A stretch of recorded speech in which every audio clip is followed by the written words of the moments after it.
Hello good evening all. थोड़ा एक बार बेटा जी फिर तो स्वागत है थोड़े अपने इस चैनल जिगजो ट्यूटोरियल्स ਦੇ ਵਿੱਚ। ਥੋੜੀ ਦੇਰ ਪਹਿਲਾਂ ਜੋ ਆਪਾਂ ਐਪਲੀਕੇਸ਼ਨਸ ਕੀਤੀਆਂ ਸੀ ਉਹਨਾਂ ਦੇ ਵਿੱਚੋਂ ਦੋ ਐਪਲੀਕੇਸ਼ਨ ਸਾਡੇ ਕੋਲ ਬਾਕੀ ਨੇ ਜੋ ਆਪਾਂ ਹੁਣ ਕਰਨ ਜਾ ਰਹੇ ਹਾਂ। ਔਰ ਜੋ ਯੂਜ਼ਰ ਨਵੇਂ ਆ ਰਹੇ ਨੇ ਪਲੀਜ਼ ਉਹਨਾਂ ਵਾਸਤੇ ਵੀ ਰਿਕੁਐਸਟ ਹੈ ਜੀ ਸਾਡੇ ਚੈਨਲ ਨੂੰ ਸਬਸਕ੍ਰਾਈਬ ਕਰੋ, ਵੀਡੀਓਜ਼ ਨੂੰ ਲਾਈਕ ਕਰੋ ਤਾਂ ਕਿ ਸਾਡੀ ਵੀ ਹੌਸਲਾ ਅਫਜ਼ਾਈ ਹੁੰਦੀ ਰਹੇ ਤੇ ਅਸੀਂ ਵਧੀਆ ਤੋਂ ਵਧੀਆ ਵੀਡੀਓਜ਼ ਤੁਹਾਡੇ ਲਈ ਬਣਾ ਕੇ ਰੱਖੀਏ। ਨੈਕਸਟ बेटा जी जो साडे कोल है एप्लीकेशन जो कि स्टार्ट करने जा रहे हैं फोर्थ एप्लीकेशन है साडे कोल वो की है electric field due to a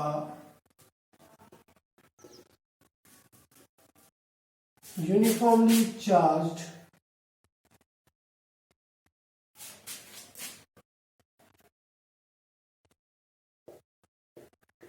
plane sheet. Nature कैसा है इनफाइनाइट। कहने का मतलब की है इलेक्ट्रिक फील्ड किसी शीट है साडे कोल जो कि इनफाइनाइट है, मीनस ओदी डायमेंशन इनफाइनाइट है। एरिया जो ओदा सरफेस है प्लेन है, प्लेन शीट है मीनस ओदा सरफेस है। Sheet means two dimension, surface है उस शीट की जो डायमेंशन है वो इनफाइनाइट है, मीनस लेंथ और ब्रेड्थ ओदी बहुत ज्यादा लंबी है, इनफिनिटी तक है। ठीक है, या इदा हो सकता है तो या इन्नी गल हो सकती है कि वो जो शीट है वो काफी बड़ी है तो जो असी इलैक्ट्रिक फील्ड किसी पॉइंट के उपर पता करते पे हैं वो उस शीट के किते सेंटर जिते लागे छगे है किते कोई पॉइंट।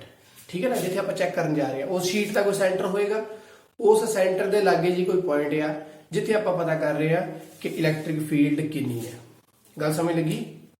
साडे कोल जो प्रॉब्लम्स आए करनी है ਉਹਦੇ ਵਿੱਚ ਵੀ ਆਪਾਂ ਇਸ ਚੀਜ਼ ਨੂੰ ਯੂਜ਼ ਕਰਨਾ ਹੁੰਦਾ ਹੈ ਤੇ ਉਹਦੇ ਲਈ ਆਪਾਂ ਹਮੇਸ਼ਾ ਇਦਾਂ ਕਦੀ ਵੀ ਕੁਐਸਚਨਸ ਦੇ ਵਿੱਚ ਹਮੇਸ਼ਾ ਇਦਾਂ ਨਹੀਂ ਲਿਖਿਆ ਹੋਊਗਾ ਕਿ ਇਨਫਾਈਨਾਈਟ ਹੀ ਹੈ। ਹਾਂ ਉਹ ਸ਼ੀਟ ਬਹੁਤ ਬੜੀ ਹੈ ਬਟ ਆਪਾਂ ਜਿਹੜੇ ਪੁਆਇੰਟ ਦੇ ਜਿਹੜੇ ਪੁਆਇੰਟ ਦੇ ਉੱਪਰ ਆਪਾਂ ਇਲੈਕਟ੍ਰਿਕ ਫੀਲਡ ਚੈੱਕ ਕਰਦੇ ਪਏ ਆ ਉਹ ਉਸ ਸ਼ੀਟ ਦੇ ਸੈਂਟਰ ਜਿਹਦੇ ਲੱਗੇ ਚਾਹੇ ਕਿਤੇ ਆ, ਮੀਨਸ ਜੋ ਆਪਾਂ ਆਪਣੇ ਕੋਲ ਗੌਸ਼ੀਅਨ ਸਰਫੇਸ ਲਵਾਂਗੇ ਉਸ ਸੈਂਟਰ ਦੇ ਕਿਤੇ ਨੇੜੇ ਤੇੜੇ ਹੋਏਗਾ।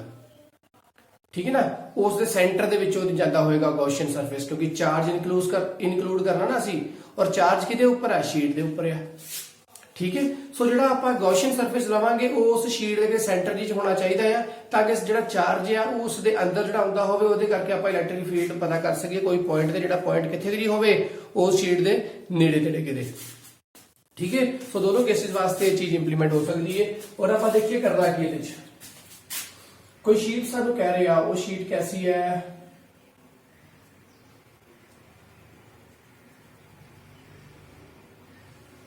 ठीक है, ਇਹਦੀ रेंज इनफिनिटी तक है, मीनस इधर ਨੂੰ भी इनफिनिटी तक, इस पासे ਨੂੰ भी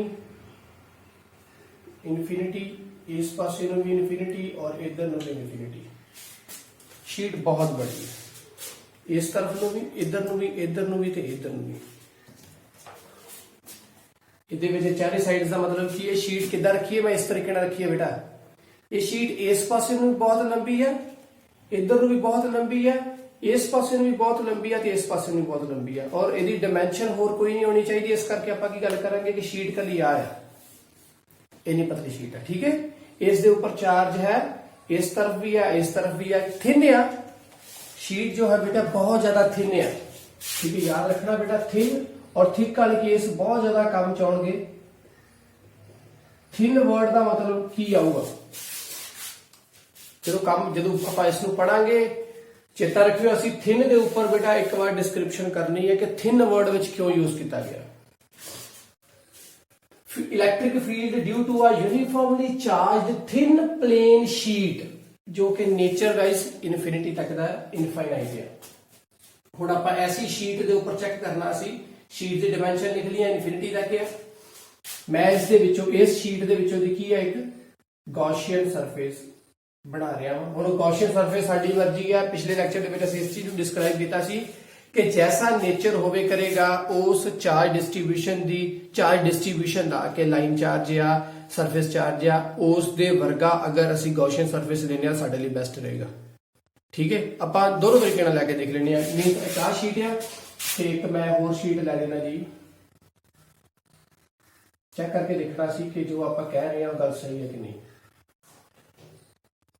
इस दे विचों भी आप कहता इन्नी गल मैं इन्ना का सरफेस लै रहा,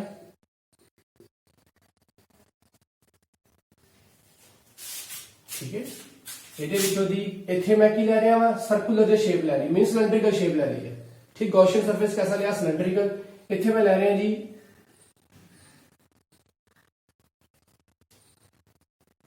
कोई सरफेस है मैं स्क्वेयर लै रहा स्क्वेयर, ठीक है। सो ਇਹਦਾ नेक्स्ट वाला जो साइड होएगी वो भी की होगी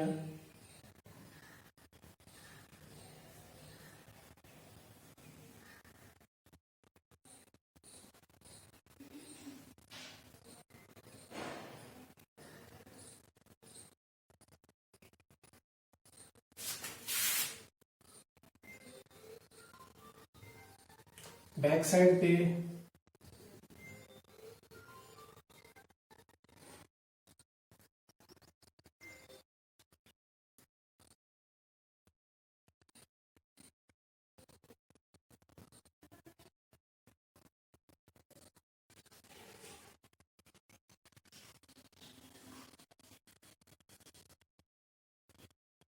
एक साइड कोई बन गया, सेकंड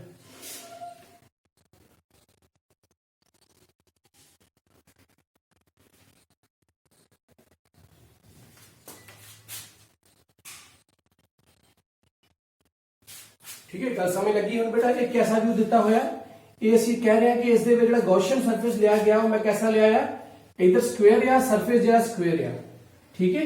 और इधरले पासे भी वो सरफेस सानू पूरा पूरा नजर आउंदा होएगा। मीनस कहने का मतलब की है इहदे विच कि जो असीं ये शीट लैके चले आ, इस शीट दे विच इस शीट दे उपर पूरा पूरा चार्ज है, थिन शीट है, बहुत पतली शीट है। मीनस इहदी अपनी इधरले पासे नू कोई लेंथ नहीं है, अंदर इहदा वॉल्यूम कोई नहीं है, ठीक है। इधर नू पूरा पूरा पूरी पूरी एकदम देखो की डायमेंशन बनती पे, डायमेंशन कुछ इदा आ रही, कोई लेंथ आ रही है, ठीक है। पूरा पूरा क्लोज करना। सो इधरले पासे जो सरफेस आऊगा, जो मैनू इधरला पासा नजर आएगा वो कैसा नजर आएगा, कुछ इदा दा, कुछ इस तरीके का नजर आएगा, ठीक है। और सरफेस किदा होगा इधर नू, उस तरीके दे नाल कोई सरफेस सानू इस पासे तो नजर आएगा ऐसा, वो किधर में होएगा इस पासे। गल समझ लगी।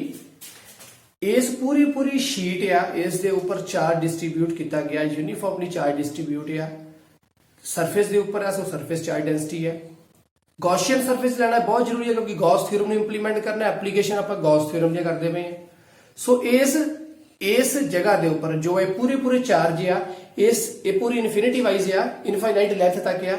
और ये मैं क्लोज सरफेस लिया कि लै रहा कुछ इदा का, इस पासे भी कुछ इदा का, और रेक्टेंगुलर। और सामना पासा मैं नजर की आएगा स्क्वेयर, इधरले पासों भी मैंने सामना नजर की आएगा स्क्वेयर।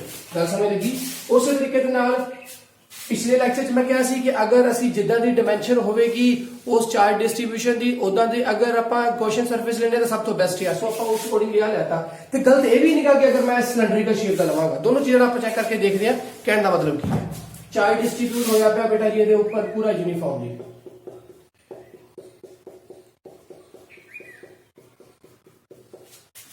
ये ऊपर भी इसी तरीके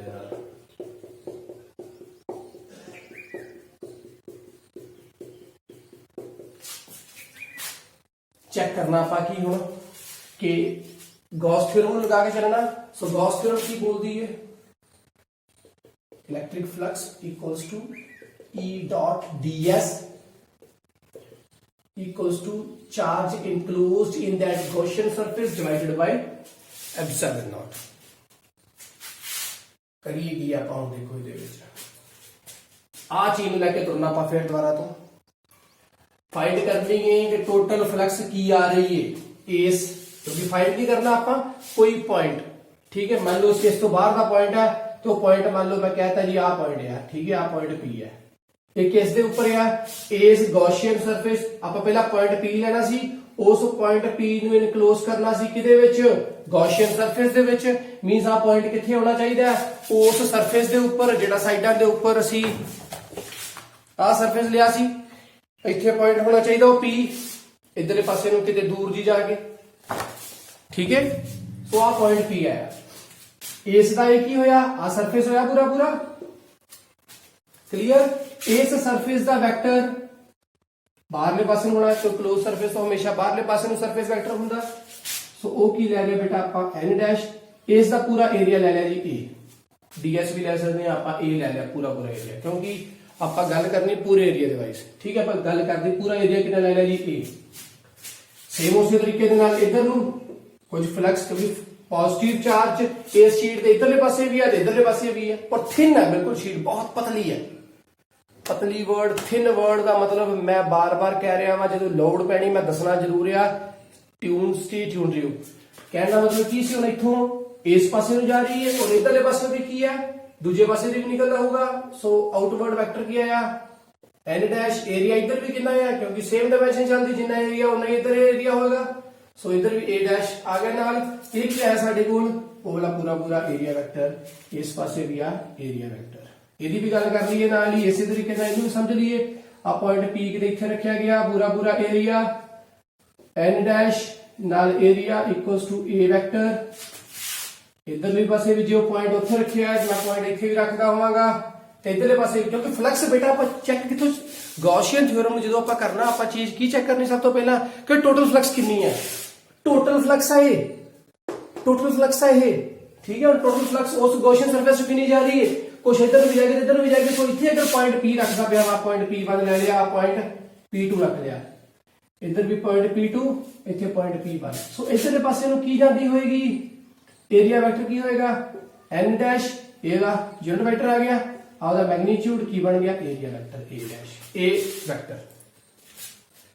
इस तो उपरले पासे भी होएगी, नीचे भी होएगा, ऊपर भी नीचे हर एक पासे फ्लक्स जाने की कोशिश करेगी। इतने भी इधरले पासे क्योंकि पूरा पूरा कर्व्ड है, सो डायरेक्शन एक ही बनती है आउटवर्ड डायरेक्शन। ये पूरा पूरा कर्व नेचर का है, ऐसा कोई किसी मर्जी एक पासे लै लो, पर एरिया दो डायरेक्शन बन गया, ऊपर वाले पासे भी ते मेरे वाले पासे भी। सो इतने मैं डॉट ला रहा, मैं डॉट का मतलब की है कि किधर आ रही है जी, इस पासे नीचे भी है, ऊपर भी है, ते परले पासे भी होएगी दूसरी साइड को मैं क्रॉस कर लेना उदा ही ध्यान देना। हम चीज सुननी है, पॉजिटिव चार्ज सरफेस के उपर है। पिछले लैक्चर्स भी असीं गल पढ़ी, प्रॉपर्टीज तो पढ़िया सी कि हमेशा परपेंडिकुलर इलैक्ट्रिक फील्ड लाइनस बाहर निकलदियां ने किसी भी चार्ज पार्टिकल तो। तो ये चार्ज पार्टिकल कुछ इदा दा है, ऐसा ऐसा है। तो इलैक्ट्रिक फील्ड लाइन किदा दी होणगियां, इथों बाहर नूं, इथों बाहर नूं, इधर नूं, इधर नूं, इधर नूं, इधर नूं आपां कर नहीं सकते क्योंकि साइज की है इनफाइनाइट है। गॉसियन सरफेस तो बहुत दूर की गल है, बाहर की गल है, इथों बोर्ड तो भी समझिए। इस पासे तो इलैक्ट्रिक फील्ड लाइन्स आ पॉजिटिव आ पॉजिटिव सी, आ शीट पूरी पूरी पॉजिटिव आ, इधरला पासा भी इस साइड का भी इलैक्ट्रिक फील्ड लाइन्स इधर बाहर निकल गई। तो इसका मतलब इथों की इलैक्ट्रिक फील्ड लाइन्स की होंगी, बाहर निकलदियां होंगियां ठीक है। इस पास इलैक्ट्रिक फील्ड लाइन्स बाहर होंदियां होंगियां, वो तो मैं वेक्टर ले लेना, केड़ा वेक्टर बेटा वो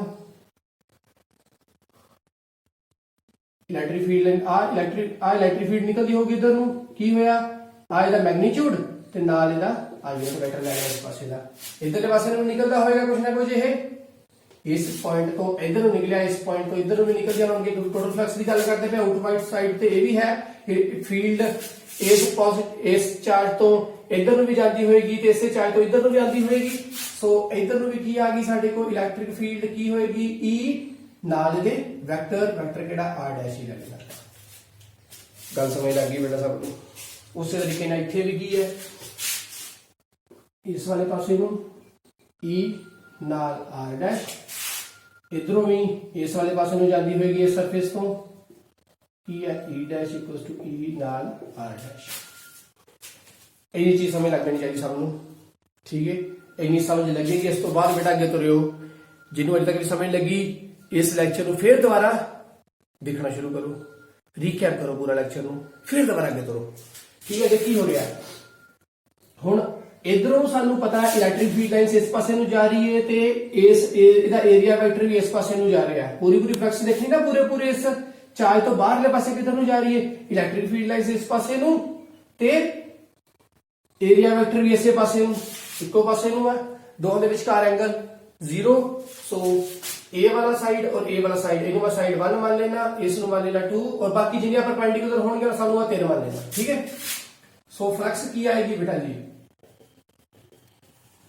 फर्स्ट दी, सेकंड दी और थर्ड साइड दी। फर्स्ट इस वाले पासे दी की होगी ई नाल की एरिया वेक्टर,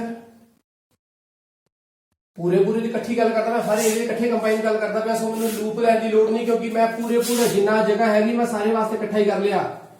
ठीक है, इस जगह दे विचों पूरा इलैक्ट्रिक फील्ड किन्नी साडे कोल इस जगह दे विचों इलैक्ट्रिक फील्ड किन्नी निकलदी पई है, पूरा एरिया इंक्लूड करता पिया क्योंकि इलैक्ट्रिक फील्ड इत्थों भी निकलदी, इत्थों भी निकलदी, इत्थों भी निकलदी, इत्थों भी निकलदी, सारे थां निकलदी पई है। सो पूरा ले लिया ਆਪਾਂ वेक्टर, ਉਹ ਸਾਡੇ ਕੋਲ ਇਹ ਆ ਗਿਆ। ਦੂਜਾ ਇੱਧਰ ਵੀ ਕੀ ਹੋਏਗਾ, ਇਸੇ ਪਾਸੇ ਨੂੰ ਆਰ ਵੀ ਇਸੇ ਪਾਸੇ ਇਲੈਕਟ੍ਰਿਕ ਫੀਲਡ ਇਸੇ ਪਾਸੇ ਨੂੰ, ਸੋ E ਤੇ ਨਾਲ A ਇਹ ਵੀ ਹੋ ਗਿਆ। ਥਰਡ ਵਾਲੇ ਕੇਸ ਦੇ ਵਿੱਚ ਥਰਡ ਵਾਲੇ ਕੇਸ ਕੀ ਕਹਿ ਰਿਹਾ ਉਹ, ਫਿਰ ਦੁਬਾਰਾ ਦੇਖੀਏ ਇਸੇ ਜਰਾ। ਸਾਨੂੰ ਪਤਾ ਨਿਕਲਣਾ ਕਿਹਨੂੰ ਚਾਹੀਦਾ ਸੀ, ਇਸ ਸਰਫੇਸ ਤੋਂ ਪਰਪੈਂਡੀਕੁਲਰਲੀ, ਬਟ ਹਾਲਾਂਕਿ ਸਰਫੇਸ ਉੱਪਰ ਨੂੰ ਜਾ ਰਿਹਾ ਹੈ, ਇਹ ਸਰਫੇਸ ਆ ਉੱਪਰ ਨੂੰ, ਤੇ ਜਿਹੜੇ ਪਾਸੋਂ ਸਰਫੇਸ ਹੋਵੇ ਉਸ ਵਾਲੇ ਪਾਸੇ ਨੂੰ ਫੀਲਡ ਲਾਈਨਸ ਥੋੜੀ ਹੁੰਦੀਆਂ, ਫੀਲਡ ਲਾਈਨਸ ਆ ਹੀ ਨਹੀਂ ਸਕਦੀਆਂ, ਉਹ ਕਿੱਦਾਂ ਹੋਣੀ ਚਾਹੀਦੀ ਹਮੇਸ਼ਾ ਉਤੋਂ ਪਰਪੈਂਡੀਕੁਲਰ, ਸਮਝੇ, ਇਸ ਤੋਂ ਪਰਪੈਂਡੀਕੁਲਰ ਹੋਣੀਆਂ ਚਾਹੀਦੀਆਂ। ਸੋ ਇਸ ਵਾਲੇ ਪਾਸੇ ਨੂੰ ਕੀ ਦੋਵਾਂ ਦੇ ਵਿਚਕਾਰ ਐਂਗਲ ਕਿੰਨਾ ਬਣਦਾ ਪਿਆ, ਏਰੀਆ ਵੈਕਟਰ ਇਸ ਪਾਸੇ ਨੂੰ, ਠੀਕ ਹੈ, ਬਟ ਇਲੈਕਟ੍ਰਿਕ ਫੀਲਡ ਲਾਈਨਸ ਕਦੀ ਇਸ ਪਾਸੇ ਨੂੰ ਨਹੀਂ ਹੁੰਦੀਆਂ, ਉਹ ਕਿੱਦਾਂ ਹੋਣਗੇ, ਇਸ ਸਰਫੇਸ ਤੋਂ ਪਰਪੈਂਡੀਕੁਲਰ ਜੋ ਇਸ ਪਾਸੇ ਨੂੰ, ਦੋਵਾਂ ਦੇ ਵਿਚਕਾਰ ਐਂਗਲ ਫਿਰ ਕਿੰਨਾ ਹੋ ਗਿਆ 90 डिग्री। तो इत्थे की आ गया E और एंगल चलो बाहर लिखते हैं आप, इस वाले पासे का एरिया लिख लिया आप, कर्व करके लिख लेने आप, ठीक है, कर्व एरिया वेक्टर लिखा आप इस साइड का।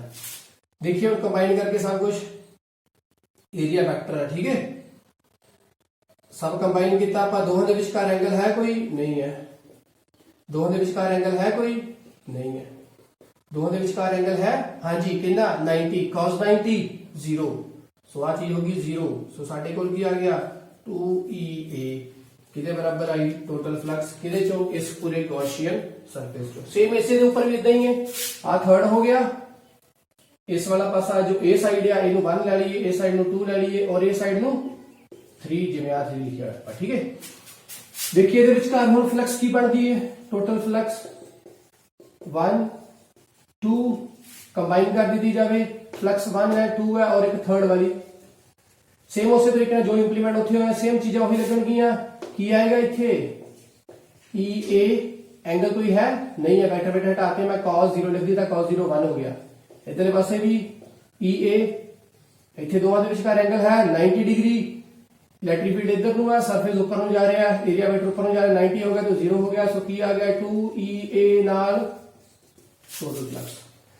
चीजा समझ लगियां, फ्लक्स आ गया, इलैक्ट्रिक फील्ड असली फाइंड करनी, इथों चीजा देख लो, फ्लक्स टोटल निकल के आ गई है 2EA, इस विच भी टोटल फ्लक्स की निकल के आ गई 2EA। इलैक्ट्रिक फील्ड फाइंड करनी है, सो ये चीजा होर किस के बराबर होंदी है, total charge enclosed in that Gaussian surface upon ε0। So इसको आप लिखना शुरू कर दी, हम पहले इसनु कर लगे आप, ठीक है। सो ਇਹਦੇ ਵਿੱਚੋਂ 2EA किसके बराबर आया, इलैक्ट्रिक फ्लक्स किसके बराबर है, charge upon area, charge upon area. Charge देखा जाए हम की होगा, sorry charge upon epsilon, sorry बेटा चार्ज अपॉन एप्सिलॉन, चार्ज देखा जाए हम प्लेन शीट के ऊपर सी, चार्ज डिस्ट्रीब्यूट होया शीट के ऊपर है surface charge distribution upon area, ਇਹਦੇ ਵਿੱਚ ਏਰੀਆ पूरा की है यही है, मैं इस एरिया की गल करता पाया, एरिया होया क्योंकि इसी पासे इलैक्ट्रिक फील्ड लाइन्स निकलदियां पईयां, इसी पार्ट तो अपन आंसर मिलता पाया, इधर तो कुछ भी नहीं निकलता पाया, सो आ पार्ट इंक्लूड होणगे, ठीक है। सो एरिया की आ गया टोटल साडे कोल, चार्ज अपॉन एरिया नु मैं ए ही लिखदा पिया वा, सो ए सर्कुलर शेप च आ, ठीक है ना, ये सर्कुलर शेप च आ। सो इत्थे की आ गया पाई आर स्क्वायर, ठीक है ना, सर्कुलर शेप, ठीक। फ्लक्स कितों निकल के जा रही है, इसे पार्ट चो, फ्लक्स कितों निकल के जा रही है, इस पार्ट चो, ठीक है। सो चार्ज की हो गया, चार्ज अपॉन उस पूरे एरिया की गल करते हुए आप, एरिया किधर किधर आया, ए वाला एरिया और ए वाला एरिया। तो साडे कोल इत्थे बेटा एरिया लिखांगे आप, जे तुसीं एरिया नहीं भी लिखदे, मेंशन नहीं भी करता भी कोई फर्क नहीं पड़ना क्योंकि ये कैंसल आउट हो ही जाना, पर फिर भी मतलब एरिया लिख के देखते हैं की हो रहा 2E एरिया ਇੱਥੇ ਕੀ ਹੈ ਚਾਰਜ ਕੀ ਨਿਕਲ ਕੇ ਆਇਆ ਸਾਡੇ ਕੋਲ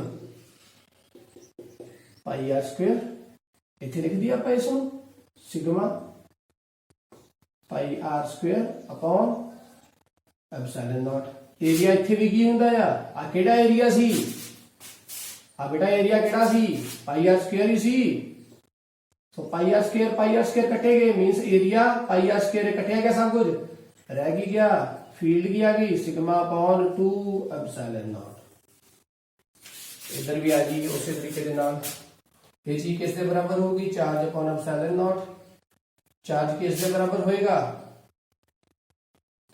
सिग्मा नाल एरिया सिग्मा नाल एरिया एरिया लिखते पे आपां इथे एरिया कैसा आ रेक्टेंगुलर शेप च आ सो लेंथ इनटू लेंथ ठीक है एरिया लेंथ इनटू लेंथ इधर पासे भी एरिया की होएगा फिर आ वाला एरिया वही एरिया की गल करते मैं लेंथ इनटू लेंथ सो की आऊगा 2e नाल एरिया लेंथ इनटू लेंथ वाला हो गया equals to length into length upon epsilon naught कटेगे इलेक्ट्रिक फील्ड की नहीं सिग्मा से नाल बेटा सो सिग्मा की आ गया इलेक्ट्रिक फील्ड की आ गई 2 एप्सिलॉन नॉट ये की आई कि किसी प्लेन शीट जो कि थिन नेचर दी है उस तो जी इलैक्ट्रिक फील्ड निकलती होएगी बाहर किसी भी सरफेस के उपर वो आले दुआले किसी भी पॉइंट के उपर हमेशा उसकी वैल्यू कितनी रहती है सिग्मा अपॉन 2 एप्सिलॉन नॉट और इस शीट तो जी इलैक्ट्रिक फील्ड निकलती पई है इस पासे नूं जां इस पासे नूं जिहड़ी निकलती होगी उसकी वैल्यू कितनी होएगी इन्नी होएगी और हमेशा इन्नी रहेगी चाहे वो जिन्ना मर्जी दूर चली जाए क्यों वो इस करके क्योंकि ਇਹਦੇ ਵਿੱਚ ਕਿਸੇ ਵੀ ਜਗ੍ਹਾ ਦੇ ਉੱਪਰ r ਦਾ ਜ਼ਿਕਰ ਨਹੀਂ ਹੈ r ਮੀਨਸ ਇਹ ਤੋਂ ਪਰਪੈਂਡੀਕੁਲਰ ਡਿਸਟੈਂਸ ਕਿੰਨੀ ਦੂਰੀ ਤੱਕ ਕੋਈ ਜ਼ਿਕਰ ਨਹੀਂ ਹੈ ਸੋ ਇਹਦਾ ਮਤਲਬ ਇਲੈਕਟ੍ਰਿਕ ਫੀਲਡ r ਦੇ ਉੱਪਰ ਡਿਪੈਂਡ ਨਹੀਂ ਕਰਦੀ ਕੇਸ ਵਾਲੇ ਕੇਸ 'ਚ थिन शीट्स वाले केस जो भी प्लेन शीट्स आईया उन्होंने आर के उपर डिपेंड नहीं करता सो इत्थे की आएगा इलैक्ट्रिक फील्ड जिहड़ी है वो आर के उपर डिपेंड नहीं करती so constant electric field plane sheet पैदा करेगी इस पासे नूं भी ते इस पासे नूं चाहे जिन्नी मर्जी दूर चली जाए समझ लगी गल थिन शीट अजे भी मन विच है इस चीज नूं आपां क्लीयर करना है ठीक है हल्का जिहा टॉपिक इस तो बाद एक हो रहा उसको आप पढ़ांगे पहले इलैक्ट्रिक फील्ड जो होया इसका स्क्रीनशॉट लो जल्दी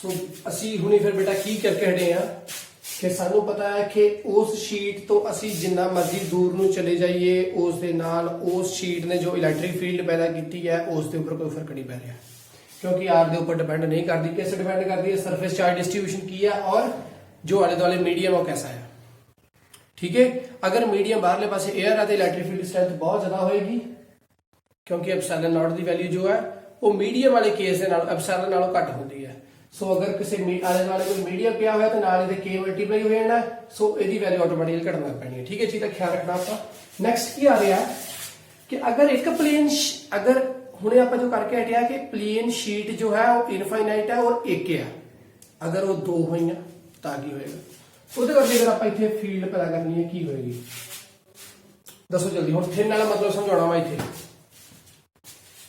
एक शीट साडे कोल A है S1 एक शीट साडे कोल A है S2 इन्हां दोनों करके मैं फील्ड पता करनी है इस P पॉइंट के ऊपर तां की होएगी उस दे लई असीं की कीता सानू पता है आर के उपर डिपेंड नहीं करता इसका मतलब जो इस दी फील्ड होएगी इत्थे वो की होएगी S1 वास्ते इहदी फील्ड इत्थे की होएगी E1 की आएगी सिग्मा अपॉन 2 एप्सिलॉन नॉट ठीक है इस दी की होएगी सिग्मा अपॉन 2 एप्सिलॉन नॉट ख्याल रखना एक चीज दा होर दोनों की सरफेस चार्ज डिस्ट्रीब्यूशन देखनी आपां इस दी अगर सिग्मा 1 है इस दी सिग्मा 2 है तो इत्थे भी की आएगा सिग्मा 1 ते इत्थे की आएगा सिग्मा 2 एक चीज दा होर ख्याल हुण कईयां दे मन विच आउंदा होना बेटा कि आपां इन्नी गल बोलदे सीगे कि सरफेस कि जिहड़ी इलैक्ट्रिक फील्ड लाइनस दी प्रॉपर्टीज हुंदियां ने वो इस तरीके दी हुंदियां ने कि वो कंटीन्यूअस हुंदियां ने बट क्लोज कर्व्स नहीं हुंदियां ठीक है वो कित्थे जाके चीज सही होई सी साडे समझण विच कि पॉजिटिव तो निकलियां ते नैगेटिव तक गईयां बट फिर वो उस जो मीडियम जो साडे को चार्ज आ उस दे अंदर इलैक्ट्रिक फील्ड जीरो हुंदी है। वो वाला स्फेरिकल शैल वाले केस भी आपां करके हटे हैं कि स्फेरिकल शैल दे अंदर अगर आपां इलैक्ट्रिक फील्ड चेक करनी होवे तो की हुंदी है जीरो। इदां दे केसेस असीं बहुत बारी पढ़े हैं कि पॉजिटिव तो नैगेटिव जांदा है। हाँ जी ठीक है, जिवें magnetic field north to south जांदा ते south to north through the medium जांदा सी, ठीक है, उस मटीरियल दे विचों दी जांदा सी। बट इत्थे की है, इत्थे साडे कोल की है पॉजिटिव टू नैगेटिव जा रहा, बट अगे नैगेटिव दे अंदर इलैक्ट्रिक फील्ड नहीं हो रही, ना ही पॉजिटिव दे अंदर हुंदी है, ठीक है। सो यदि तो S2 दी मान ली कि जी इस पॉइंट के ऊपर ये होएगी, बट इस दी जो इलैक्ट्रिक फील्ड है वो इदां जाएगी तो इस शीट दे विचों दी होके जाएगी तो इलैक्ट्रिक फील्ड लाइनस जिहड़ियां है वो हमेशा कंटीन्यूअस हुंदी है, डिसकंटीन्यूअस नहीं हुंदियां। ਇਹਦਾ मतलब इस दे विचों दी अगर निकल के जाएगी वो ਇਹਦੇ अंदर दे अगर निकल के जाएगी तो फिर की हो सकता है, वो डिसकंटीन्यूअस होगी, ब्रेक डाउन होके जा रही है, टुट के जा रही है, टुट के दोबारा इलैक्ट्रिक फील्ड पैदा हो नहीं सकती, ठीक है, क्योंकि आर दे वधन नाल लगातार ई वधनी चाहिए, ई जिहड़ी वो घटनी चाहिए है, ठीक है ना।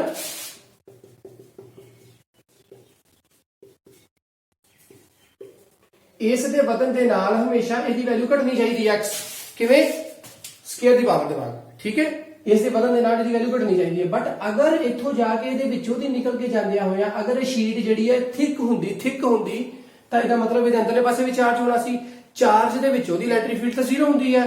सो इत्थे की हो जानी चाहिए सी, आर दे वधन दे नाल इत्थों दा आर वधन दे नाल किते जाके इलैक्ट्रिक फील्ड जीरो भी आ जानी सी इहदे अंदरले पासे, और फिर दोबारा बाद विच इलैक्ट्रिक फील्ड पैदा हो जाना, ये चीज संभव ही नहीं है। तो ਇਹਦਾ मतलब वो कंटीन्यूअस रहती है। इस करके ਜਿਹੜੀਆਂ ਆਪਾਂ ਸ਼ੀਟਸ ਲੈਨੇ ਆ ਉਹ ਕਿੱਦਾਂ ਦੀਆਂ ਲੈਨੇ ਆ, ਥਿਨ ਲੈਨੇ ਆ, ਨੈਗਲੀਜੀਬਲ ਲੈਂਥ ਦੀਆਂ ਲੈਨੇ ਆ ਤਾਂ ਕਿ ਇਲੈਕਟ੍ਰਿਕ ਫੀਲਡ ਉਹਦੇ ਵਿੱਚੋਂ ਦੀ ਕੰਟੀਨਿਊ ਸਾਬਤ ਹੋ ਸਕੇ।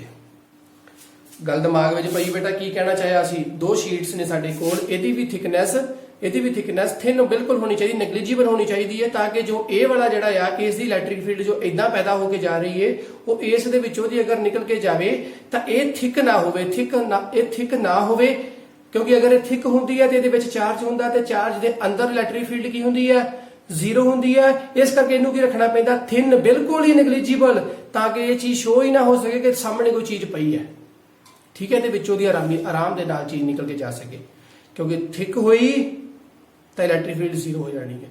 सो थिन वर्ड ता निकलिया, गल समझ लगी, नहीं तो फिर ये 2 मिनट की चीज रिकैप करो। सो इत्थे समझ लगी, ਇਹਦੇ ਕਰਕੇ ਕੀ ਹੋਈ ਇਲੈਕਟ੍ਰਿਕ ਫੀਲਡ, ਇਹਦੇ ਕਰਕੇ ਹੋਈ दूसरी। और अगर इना ये अगर सेम ही मीडियम होंदा, समझे बात, मींस ये जो मटीरियल है, ये जो बॉडी है अगर सेम ही है, मीडियम नहीं कह रहा, ये मटीरियल जिहड़ा है बॉडी जिहड़ी है सेम ही है, अगर ये भी उसी बॉडी का एक पासा, ये भी उसी बॉडी दूजा पासा, दोनों पासे surface charge distribution means sigma दोनों पासे सेम ने, फिर की होएगा, ये क्या होगा, sigma upon 2 epsilon not plus sigma upon 2 epsilon not किया जाएगा।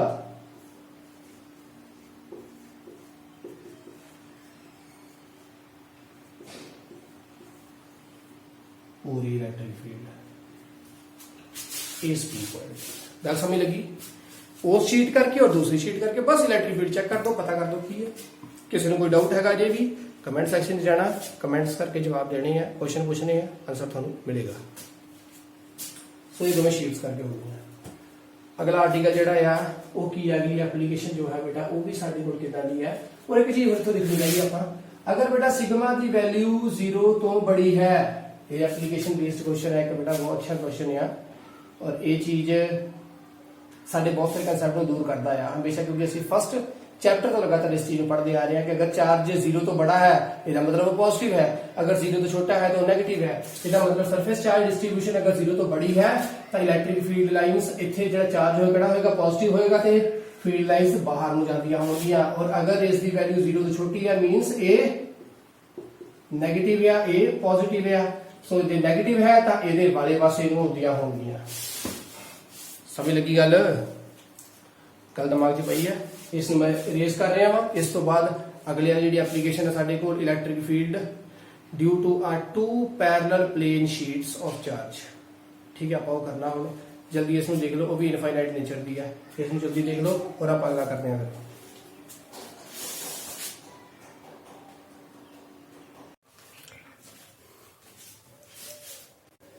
नेक्स्ट है बेटा अपने कोल जी दूसरी एप्लीकेशन है वो है electric field due to a uniformly charge two thin plane sheets of infinite length. Length फिर इन्होंने भी की है इनफाइनाइट है, ठीक है ओके। ते करना की आपां हुणे जो आपां करके हटे सी की सी, पहला एक शीट का किया इलेक्ट्रिक फील्ड ओदी की हुंदी है, फिर दो शीट्स पर करके इलेक्ट्रिक फील्ड की होएगी, ठीक है। दोनों शीट्स करके इलेक्ट्रिक फील्ड की होगी, साडे को आ गया। नेक्स्ट जो आप बेटा हुण करांगे वो की है कि अगर दोनों शीट्स दे ऊपर जिहड़ी चार्ज डिस्ट्रीब्यूशन है वो अलग अलग है। देखो ਇਹਦੇ ਉੱਪਰ सिग्मा 1 है, ਇਹਦੇ ਉੱਪਰ सिग्मा 2 ਸੀ, ਜਿਵੇਂ ਉਹਦੇ ਵਿੱਚ ਕੀਤਾ ਸੇਮ ਉਸੇ ਤਰੀਕੇ ਦੇ ਨਾਲ, ठीक है। पहले ਇਹਨਾਂ दोनों चीजों को ਤੁਸੀਂ नहीं देखना उतर, पहला सिर्फ इधर ध्यान हो जाए ਤੁਹਾਡਾ, सिर्फ इस चीज को देखना, इस चीज को नहीं देखना, वो वही नहीं देखना। इधर देखो सिग्मा 1 सिग्मा 2 चार्ज डिस्ट्रीब्यूशन दोनों के अलग अलग। फाइनली करेंगे इस केस के अकॉर्डिंगली कि दोनों शीट्स दे विच ओवरऑल देखा जाए तो 3 रीजन बनते हैं। एक रीजन यह बनता रीजन नंबर 1 एरिया पोजीशन, एक एरिया या पोजीशन आ बनती पई है, एक एरिया या पोजीशन आ बनती पई।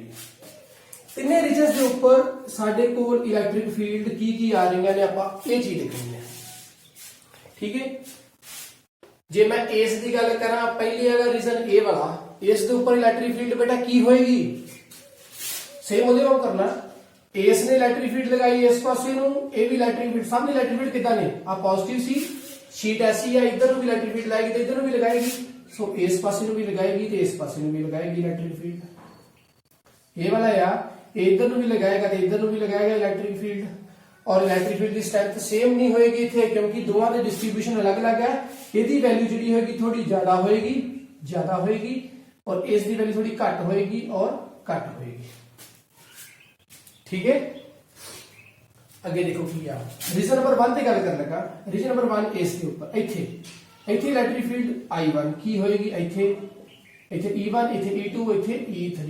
E1 के ऊपर इलैक्ट्रिक फील्ड की होएगी, ਇਹਦੇ ਪਰ ਇਸ ਦੇ ਉੱਪਰ ਇਹਦੇ ਕਰਕੇ ਵੀ ਆ ਰਹੀ ਹੈ ਇਸ ਪਾਸੇ ਨੂੰ, ਇਹਦੇ ਕਰਕੇ ਵੀ ਆ ਰਹੀ ਹੈ ਵਾਲੀ ਇਸ ਪਾਸੇ ਨੂੰ, ਇਧਰ ਨੂੰ ਕੀ ਆਈ ਸਾਡੇ ਕੋਲ E1 ਇਲੈਕਟ੍ਰਿਕ ਫੀਲਡ ਕੀ ਆਈ ਸਾਡੇ ਕੋਲ ਇਸ ਵਾਲੇ ਦੀ प्लस दूसरे वाले ਦੀ ਕੀ ਹੈ ਸਾਡੇ ਕੋਲ सिग्मा अपॉन 2 एप्सिलॉन नॉट के सिग्मा 2 अपॉन 2 एप्सिलॉन नॉट। दूसरा रीजन इस रीजन से की होएगी, एदी इलैक्ट्रिक फील्ड इस पासे नूं, इस दी इलैक्ट्रिक फील्ड इस पासे नूं, बट एदी वैल्यू जिहड़ी है वो इस दे मुकाबले ज्यादा है, इस दी वैल्यू थोड़ी जी घट है। दोनों दे सरफेस चार्ज डिस्ट्रीब्यूशन इक्को जिन्नियां नहीं है, अलग अलग है, और गिवन कंडीशन विच ये है कि इस दी ज्यादा है मान लो तो इस दी घट है, ठीक है।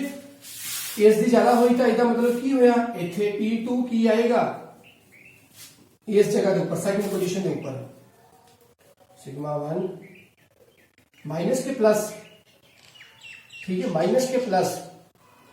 देखो इस दी इलैक्ट्रिक फील्ड इस पासे नूं है, इस दी इलैक्ट्रिक फील्ड इस पासे नूं है, सो एक जे इस पासे नूं जा रही है, दूजी दूसरे पासे नूं जा रही है, सो की करते पे एक दूजे नूं जो जिन्ना वो एक पासे नूं लेके जाएगा दूजा ਉਹਦੇ ਵਿੱਚ ਉਨਾ ਹੀ माइनस करवा रहा है, सो की रिजल्टेंट किधर ਨੂੰ आएगा, क्योंकि ਇਹਦੀ चार्ज डिस्ट्रीब्यूशन ज्यादा है, इस करके रिजल्टेंट इस पासे ਨੂੰ निकलेगी। क्यों? क्योंकि जिहड़ा सिग्मा ज्यादा ਉਹਦੀ इलैक्ट्रिक फील्ड ज्यादा, ठीक है ना, क्योंकि सानू पता ना कि इलैक्ट्रिक फील्ड किस बराबर सी सिग्मा अपॉन 2 एप्सिलॉन नॉट, जिस दी आ वैल्यू ज्यादा उस दी आ वैल्यू ज्यादा, सो की आएगा इस दी वैल्यू की आऊगा sigma 1 upon 2 epsilon naught minus sigma 2 upon 2 epsilon naught. Clear? एक दी इस पासे नूं दूसरी इधर पासे। थर्ड दे ऊपर थर्ड रीजन स्पेसिफाई करना का इथे इस दे ऊपर इलैक्ट्रिक फील्ड की होएगी E3 सिग्मा, इस दे ऊपर तीसरा रीजन इथे इलैक्ट्रिक फील्ड एदी भी इस पासे नूं जा रही है और ए वाला भी इस पासे नूं आ भेज रहा, देखो सो दोनों दे इस पासे नूं आउणगे क्योंकि शीट दोनों पासे चार्ज हुंदा, सो की आएगा sigma 1 upon 2 epsilon not plus sigma 2 upon 2 epsilon not. Total overall की बन गया साडे कोल इथे आ चीज आ गई, ठीक है, समझ लगी बात। सब केसेस की है। हालांकि इधरले रीजन दे विच और जब मैं इनू एक्स वाई कोऑर्डिनेट दे अकॉर्डिंग लिखा तो एक्स सानू इस पासे नूं पता पॉजिटिव हुंदा ते इस पासे नूं की हुंदा नेगेटिव हुंदा है। देयरफॉर जो इलेक्ट्रिक फील्ड लाइन्स इस पासे नूं जा रही है मैं उसनूं पॉजिटिव काउंट कर रहे हैं और ਜਿਹੜੀਆਂ इस पासे नूं जा रही है उसनूं मैं नेगेटिव काउंट कर रहे हैं। देयरफॉर ਇੱਥੇ ਵੀ ਆਹ ਵਾਲਾ पॉजिटिव होया ते इधर नेगेटिव होया। रिजल्ट 2 दे ऊपर इस दे ऊपर इधर भी इस पासे नूं ए शीट 2 करके भी और शीट 1 करके भी इसे पासे साइड पॉजिटिव वाले पासे ਨੂੰ ਜਾ ਰਹੀ ਹੈ। देयरफॉर दोवां ਦੀ पॉजिटिव ਤੇ ਇਧਰਲੇ ਪਾਸੇ रीजन 1 ਦੇ ਉੱਪਰ ਇਹਦੇ ਕਰਕੇ ਵੀ ਜਿਹੜੀ ਇਲੈਕਟ੍ਰਿਕ ਫੀਲਡ ਜਾ ਰਹੀ ਉਹ ਇਸ ਪਾਸੇ ਨੂੰ ਆ ਤੇ ਇਹਦੇ ਕਰਕੇ ਵੀ ਇਲੈਕਟ੍ਰਿਕ ਫੀਲਡ ਇਸ ਪਾਸੇ ਨੂੰ ਆ ਇਹ ਵਾਲੀ ਔਰ ਇਹ ਵਾਲੀ। देयरफॉर ਇੱਥੇ ਜਿਹੜੀਆਂ ਇਲੈਕਟ੍ਰਿਕ ਫੀਲਡਸ ਆਉਣਗੀਆਂ ਜਿਹੜੀ ਪਹਿਲੇ ਰੀਜ਼ਨ ਦੀਆਂ ਦੋਨੋਂ ਕੀ ਹੋਣਗੀਆਂ negative with respect to electric field 3 ਵਿਚ is present at region number 3। ठीक है। सो अगर आप ये चीज अपन समझनी पैनी है बेटा कि अगर कोई इलैक्ट्रिक फील्ड लाइन्स इधर ਨੂੰ ਜਾ ਰਹੀਆਂ ਤੇ ਜਿਹੜੀ ਦੂਜੀਆਂ ਉਹ ਦੂਸਰੇ ਪਾਸੇ ਨੂੰ ਜਾਂਦੀਆਂ ਹੋਣਗੀਆਂ ਤੇ ਇਸ ਤੋਂ ਕੀ ਕਲੀਅਰ ਹੁੰਦਾ ਪਿਆ ਕਿ ਜੋ ਇਸ ਪਾਸੇ ਨੂੰ ਜਾ ਰਹੀਆਂ ਉਸ ਤੋਂ ਠੀਕ ਦੂਜੇ ਪਾਸੇ ਨੂੰ ਡਾਇਰੈਕਸ਼ਨ ਕਿਸ ਦੀ ਹੈ ਜਿਹੜੀ ਇਸ ਪਾਸੇ ਨੂੰ ਇਲੈਕਟ੍ਰਿਕ ਫੀਲਡ ਲਾਈਨਸ ਜਾ ਰਹੀਆਂ ਨੇ। ਸੋ 네ਗੇਟਿਵ ਸਾਈਨ ਇਧਰਲੇ ਪਾਸੇ ਅਗਰ ਆਪਾਂ ਪੋਜ਼ਿਟਿਵ ਕਾਊਂਟ ਕਰਦੇ ਹਾਂ ਸੋ ਇਸ ਸਾਈਡ ਦੇ ਨੂੰ ਆਪਾਂ 네ਗੇਟਿਵ ਕਾਊਂਟ ਕਰਾਂਗੇ ਕਿਉਂਕਿ 네ਗੇਟਿਵ ਸਾਈਨ ਕੀ ਦੱਸੇਗਾ ਕਿ ਪਹਿਲੇ ਵਾਲੇ ਦੇ ਨਾਲੋਂ ਇਸ ਦੀ ਡਾਇਰੈਕਸ਼ਨ ਕੀ ਹੈ ਆਪੋਜ਼ਿਟ ਹੈ। ਸੋ 네ਗੇਟਿਵ ਸਾਈਨ ਕੀ ਸਪੈਸੀਫਾਈ ਕਰ ਰਹੇ ਆ ਇੱਥੇ ਸਾਡੇ ਕੋਲ कि इस the direction E1 the opposite direction है ਇਹਦੇ ਨਾਲੋਂ ਜਿਹੜੀ ਡਾਇਰੈਕਸ਼ਨ ਇਸ ਪਾਸੇ ਨੂੰ ਹੈ। ਸਮਝ ਲੱਗੀ ਬਾਤ। ਇੰਨੀ ਚੀਜ਼ ਨੂੰ ਧਿਆਨ ਦੇ ਨਾਲ ਸੁਣਨਾ।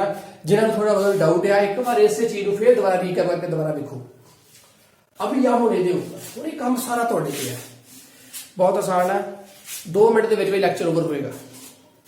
ਅਗਰ ਸਮਝ ਲੱਗ ਗਿਆ ਤਾਂ ਜੇ ਮੈਨੂੰ ਦੁਬਾਰਾ ਸਮਝਾਉਣਾ ਪੈ ਗਿਆ ਬੇਟਾ ਤਾਂ ਫਿਰ ਤੁਹਾਡਾ ਲੈਕਚਰ ਲੰਬਾ ਹੋ ਸਕਦਾ। ਕੀ ਇਹਦੇ ਵਿੱਚ ਹੋ ਰਿਹਾ ਅਭੀ ਦੋਨਾਂ ਦੀ ਕੀ ਹੈ ਸਿਗਮਾ ਸੇਮ ਹੈ। सिग्मा सेम है मतलब region number 1 region number 2 region number 3। Therefore electric field region number 1 ਦੇ ਉੱਪਰ ਕੀ ਆ ਰਹੀ ਹੈ ਇਸ ਪਾਸੇ ਨੂੰ ਇਹਦੇ ਵਾਲੀ ਵੀ ਇਸ ਪਾਸੇ ਨੂੰ ਬਟ ਦੋਵਾਂ ਦਾ ਸਿਗਮਾ ਕੀ ਹੈ ਸੇਮ ਹੈ। Therefore sigma upon 2 epsilon naught ਤੇ sigma upon 2 epsilon naught sigma same ਸੀ ਸੋ ਕੀ ਆ ਗਿਆ सिग्मा अपॉन एप्सिलॉन नॉट। ਹਾਲਾਂਕਿ डायरेक्शन ਇਸ ਪਾਸੇ ਨੂੰ ਹੈਗੀ ਆਗਾ 네ਗੇਟਿਵ। E2 ਦੇ ਉੱਪਰ ਕੀ ਆਏਗਾ ਜਲਦੀ ਬੋਲੋ ਬੇਟਾ 2 ਦੇ ਉੱਪਰ इलेक्ट्रिक फील्ड लाइन से इस पासे ਨੂੰ ਇਸ ਪਾਸੇ ਨੂੰ ਹੈ सिग्मा दोनों का सेम है। देयरफॉर क्या होगा sigma upon 2 epsilon naught minus sigma upon 2 epsilon not दोनों आपस में कटे गए। देयरफॉर इलेक्ट्रिक फील्ड एट 2 की आएगी 0। थर्ड केस ए वाला electric field at region number 3 ਇੱਥੇ ਕੀ ਹੋਏਗਾ ਇਲੈਕਟ੍ਰਿਕ ਫੀਲਡ ਵੀ ਇਧਰ ਨੂੰ ਭੇਜ ਰਿਹਾ ਹੈ ਵੀ ਇਧਰ ਨੂੰ ਭੇਜ ਰਿਹਾ ਹੈ ਕਿਉਂਕਿ ਸਾਰੇ ਇੱਕ ਦੂਸਰੇ ਵਾਲੇ ਪਾਸੇ ਨੂੰ ਭੇਜਦੇ ਪਏ ਸੀ ਨਾ। ਸੋ ਇੱਥੇ ਕੀ ਆ ਰਿਹਾ रीजन नंबर 3 ਦੇ ਉੱਪਰ electric field line sigma upon 2 epsilon not plus sigma upon 2 epsilon not. Therefore क्या होगा sigma upon epsilon not electric field at region number 3। Clear. ਇਸੇ ਦੇ ਵਿੱਚ सिग्मा 1 2 ਸੀ ਉਹ ਅਲੱਗ-ਅਲੱਗ ਸੀ ਇੱਥੇ ਇਕੱਠੇ ਐ ਸੋ ਉਹਦੇ ਅਕੋਰਡਿੰਗ ਆਪਾਂ ਰਿਲੇਸ਼ਨ ਬਣਾਤਾ। ਸਾਨੂੰ ਪਤਾ ਲੱਗ ਗਿਆ ਕਿ ਅਗਰ ਦੋਨੋਂ ਚਾਰਜ ਪਾਰਟੀਕਲਸ ਸੇਮ ਨੇਚਰ ਦੇ ਆ ਮੀਨਸ ਦੋਵਾਂ ਦੀ ਸਰਫੇਸ ਚਾਰਜ ਡੈਂਸਿਟੀਜ਼ ਜਿਹੜੀਆਂ ਨੇ ਉਹ ਸੇਮ ਨੇ ਇੱਕੋ ਜਿਹੀਆਂ ਨੇ ਔਰ ਪੋਜ਼ਿਟਿਵ ਨੇ ਤਾਂ देयरफॉर ਉਹਨਾਂ ਦੇ ਵਿਚਕਾਰ ਇਲੈਕਟ੍ਰਿਕ ਫੀਲਡ ਕਦੇ ਵੀ ਪ੍ਰੈਜ਼ੈਂਟ ਨਹੀਂ ਹੋਏਗੀ। ਸਮਝੇ ਬਾਤ। ਰੀਜ਼ਨ ਨੰਬਰ ਤੀਸਰਾ ਦੇਖੀਏ ਹੁਣ ਆਪਾਂ ਇਸ ਨੂੰ ਹੋਰ ਸਮਝਣਾ ਇਹਦੇ ਵਿੱਚ ਹੋਰ ਚੀਜ਼ ਆਪਾਂ ਨੂੰ ਕਲੀਅਰ ਹੋਏਗੀ ਉਹ ਕੀ ਹੈ। ਦੇਖੋ ਪੋਜ਼ਿਟਿਵ ਹੈ ਇਲੈਕਟ੍ਰਿਕ ਫੀਲਡ ਲਾਈਨਸ ਬਾਹਰ ਨੂੰ दोनों तरफ नेगेटिव है इलेक्ट्रिक फील्ड लाइंस अंदर नो।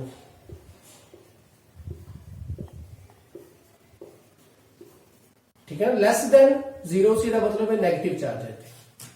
ठीक है सो इथे क्या होगा रीजन नंबर फिर उसी तरीके ना 1 2 और 3 रीजन 1 के ऊपर इलेक्ट्रिक फील्ड लाइंस की होंगियां इस के ऊपर इलेक्ट्रिक फील्ड किधर नो बेटा जी इस पासे नु। ठीक है पहले वाले करके पहले वाला इस पासे नु भेज रहा है और दूसरे वाले दियां इस पासे नु जा रही है और दोहां दी सरफेस चार्ज डेंसिटीज एक दी पॉजिटिव है एक दी नेगेटिव है बट चार्ज की है इको जिन्ना है मैग्नीट्यूड सेम है बट नेचर अलग अलग है ना। सिग्मा ग्रेटर देन 0 है सिग्मा लेस देन 0 है बट मैग्नीट्यूड की है सेम है बट नेचर डिफरेंट है मींस एक पॉजिटिव एक नेगेटिव। देयरफॉर इथे की आएगा एक इस तरफ नु ए वाला जेड़ा रीजन ये अपनी पहली शीट है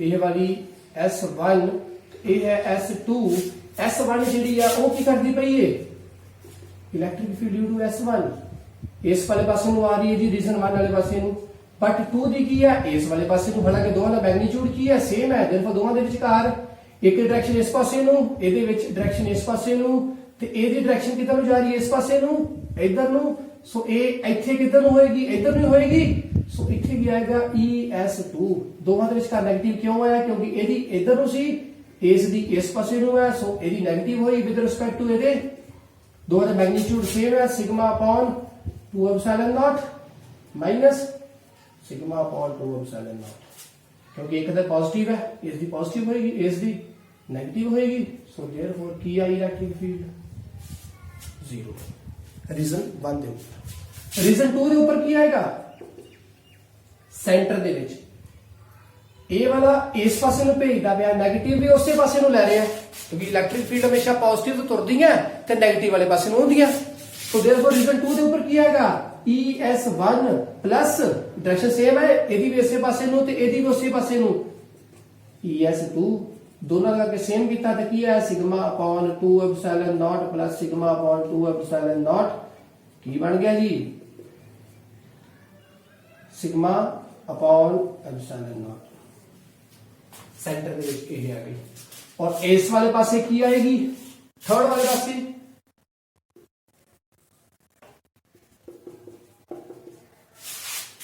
ਇਹਦੇ ਵਿੱਚੋਂ ਇਸ ਪਾਸੇ ਨੂੰ ਜਾ ਰਹੀ ਹੈ ਇਸ ਦੇ ਵਿੱਚੋਂ ਇਸ ਪਾਸੇ ਨੂੰ ਜਾ ਰਹੀ ਹੈ ਸੋ ਰੀਜ਼ਨ ਇਹਦੀ ਦੋਵੇਂ ਇੱਕੋ ਜਿਹੇ ਮੈਗਨੀਟਿਊਡ ਸੇਮ ਵਾਈਜ਼ ਆ ਬਟ ਡਾਇਰੈਕਸ਼ਨ ਦੋਹਾਂ ਦੀ ਅਲੱਗ-ਅਲੱਗ ਆ ਸੋ ਇਹਦੇ ਵਿੱਚ ਇਸ ਪਾਸੇ ਨੂੰ ਇਹਦੀ ਕੀ ਹੋ ਗਈ ਪੋਜ਼ਿਟਿਵ ਸੁਣੋ ਗੱਲ ਇੱਕ ਹੋਰ ਇਸ ਦੇ ਵਿੱਚ ਲਿਖੀ ਆਪਾਂ ਇਹਦੀ ਇਸ ਪਾਸੇ ਨੂੰ ਸੀ ਤੇ ਇਸ ਦੀ ਕੀ ਸੀ ਉਧਰਲੇ ਪਾਸੇ ਨੂੰ ਸੋ ਇੱਥੇ S2 ਜਿਹੜਾ ਆ ਉਹ ਪੋਜ਼ਿਟਿਵ ਹੈ ਤੇ ਇਸ ਦੀ ਨੈਗੇਟਿਵ ਹੈ ਕਿਉਂਕਿ ਆਪਾਂ ਇਸ ਵਾਲੇ ਪਾਸੇ ਨੂੰ ਕੀ ਕਾਊਂਟ ਕਰਦੇ ਆ ਨੈਗੇਟਿਵ ਤੇ ਇਸ ਵਾਲੇ ਪਾਸੇ ਨੂੰ ਕੀ ਕਾਊਂਟ ਕਰਦੇ ਆ पॉजिटिव सो आप पॉजिटिव से या नेगेटिव से आंसर 0 बन जाते हैं ਇੱਥੇ ਦੋਨੋਂ ਇੱਕੋ ਪਾਸੇ ਨੂੰ ਜਾ ਰਹੇ ਆ ਪੋਜ਼ਿਟਿਵ ਵਾਲੇ ਪਾਸੇ ਨੂੰ ਸੋ ਆਂਸਰ ਸੇਮ ਬਣ ਜਾਂਦੇ ਆ ਥਰਡ ਰੀਜ਼ਨ ਕੀ ਹੈ ਥਰਡ ਰੀਜ਼ਨ ਹੈ ਇਹ ਵਾਲਾ ਇਹਦੇ ਵਿੱਚ ਇਸ ਦੀ ਇਲੈਕਟ੍ਰਿਕ ਫੀਲਡ ਜਿਹੜੀ ਹੈ ਇਹਦੀ ਉਹ ਇਸ ਪਾਸੇ ਨੂੰ ਹੈ ਔਰ ਇਸ ਦੀ ਕਿੱਧਰ ਨੂੰ ਹੈ ਇਸ ਵਾਲੇ ਪਾਸੇ ਨੂੰ ਹੈ ਪੋਜ਼ਿਟਿਵ x ਵਾਲੇ ਪਾਸੇ ਨੂੰ ਸੋ देयरफॉर ਕੀ ਆਊਗੀ sigma 1 minus sigma 2 sorry surface 1 ਤੇ सरफेस 2 दोनों सरफेसेस है बेटा ध्यान रखियो दोनों आपस में साइन ऑपोजिट है sigma 2 epsilon naught minus sigma upon 2 epsilon naught same nature अलग magnitude same therefore electric field 0 so ਜਦੋਂ ਕਦੀ ਵੀ ਦੋਨੋਂ प्लेन शीट्स ਦੇ ਉੱਪਰ ਚਾਰਜ ਕੀ ਹੋਵੇ सरफेस चार्ज डेंसिटी ਹੋਵੇ सेम बट नेचर ਦੋਹਾਂ ਦਾ ਕੀ ਹੋਵੇ ਅਲੱਗ-ਅਲੱਗ ठीक है तो दोहां दे विचकार इलेक्ट्रिक फील्ड पाई जाती है साइडां दे ऊपर नहीं पाई जाती याद रखना ये रिजल्ट आएगा जो दोनों दे ऊपर नेचर सेम है मैग्नीट्यूड भी सेम है नेचर भी सेम और मैग्नीट्यूड भी सेम है तो साइड दे ऊपर इलेक्ट्रिक फील्ड पाई जाती है दोहां दे सेंटर दे विच नहीं पाई जाती और कितनी पाई जाती है साडे कोल सिग्मा अपॉन एप्सिलॉन नॉट चेता रखना सो ये सी बेटा साडे कोल जो NCERT दा फर्स्ट चैप्टर है उथों तक दी प्योरी थ्योरी ठीक है सारी थ्योरी अपने को खत्म हो चुकी है उस दे जिन्ने भी क्वेश्चन आंसर्स ने आई थिंक 34 आ एडिशनल पा के विच सो सारे करने हैं चंगी तरह करियो ਤੁਹਾਨੂੰ ਇੱਕ ਦਿਨ ਬਾਅਦ ਆਪਾਂ ਫਿਰ ਉਸ ਦੇ ਵਿੱਚ ਜੋ ਡਿਫਿਕਲਟ ਕੁਐਸਚਨਸ ਹੋਣਗੇ ਜੋ ਬੱਚਿਆਂ ਦੇ ਸਾਨੂੰ ਕਮੈਂਟਸ ਸੈਕਸ਼ਨ ਦੇ ਵਿੱਚ ਮਿਲਣਗੇ ਕਿ ਸਰ ਆਹ ਡਿਫਿਕਲਟ ਆਪਾਂ ਉਸ ਨੂੰ ਡਿਸਕ੍ਰਾਈਬ ਕਰਾਂਗੇ ਉਸ ਦੇ ਉੱਪਰ ਅਗਲਾ ਲੈਕਚਰ ਹੋਏਗਾ ਹੁਣ ਤੁਹਾਡੀ ਫੀਡਬੈਕ ਤੋਂ ਬਾਅਦ ਅਗਲਾ ਲੈਕਚਰ ਹੋਏਗਾ ਠੀਕ ਹੈ ਸੋ ਆਹ ਹੈ ਬੇਟਾ ਜੀ ਸਾਡੇ ਕੋਲ ਪੂਰਾ ਇਸ ਚੈਪਟਰ ਦੇ जो थ्योरी सी और एप्लीकेशन साड़ियां खत्म हो गई हैं उम्मीद है तुम्हें लेक्चर पसंद आया होगा इसका जल्दी स्क्रीनशॉट ले लो और साडे चैनल को सब्सक्राइब करना ना भूलियो thank you so much bye bye.